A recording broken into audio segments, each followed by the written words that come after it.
Bonjour les élèves de la classe de 8. Après avoir expliqué la leçon d'Edison, aujourd'hui on va faire les questions. D'abord, dans le numéro 1, au fil du texte. Quels sont les personnages évoqués dans ce texte? Les personnages évoqués dans ce texte, ce sont Edison, les financiers, les autorités municipales, les habitants de New York, les ouvriers, la famille d'Edison. Donc, maintenant, de quel événement parle-t-on dans ces textes? Bien sûr, dans ces textes, on parle de l'éclairage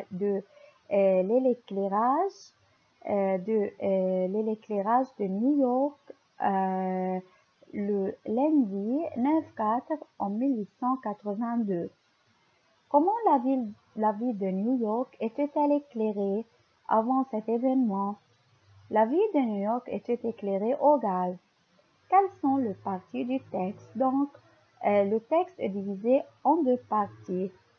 Du début jusqu'à plus tard, on peut mettre comme titre les travaux. Jusqu'à la fin du texte, c'est le succès.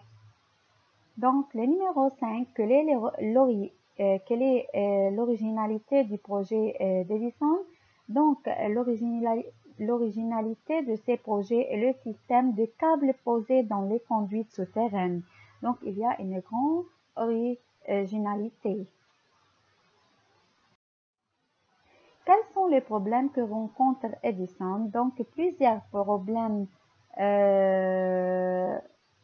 rencontrer Edison, comme par exemple des problèmes financiers, des problèmes techniques, en plus des problèmes personnels et familiaux. Comment réagit le savant face à ces problèmes?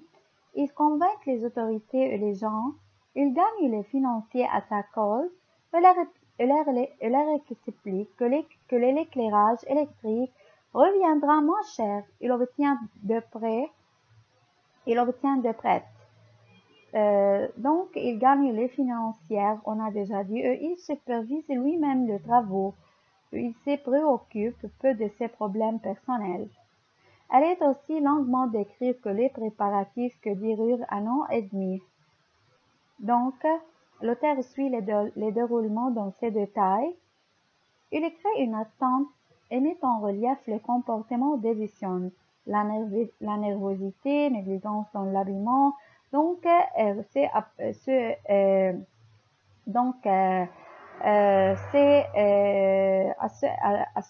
ce manière l'auteur concentre sur les travaux d'Edison. Elle est aussi longuement décrite que les préparatifs que dureront 1 an et demi. Donc, quelles sont les caractéristiques quels sont le caractère d'Edison? Il est consciencieux, il a le goût de la perfection, il n'est sensible ni à l'argent ni à l'honneur, la curiosité et la modestie. Donc, il a le goût de la perfection.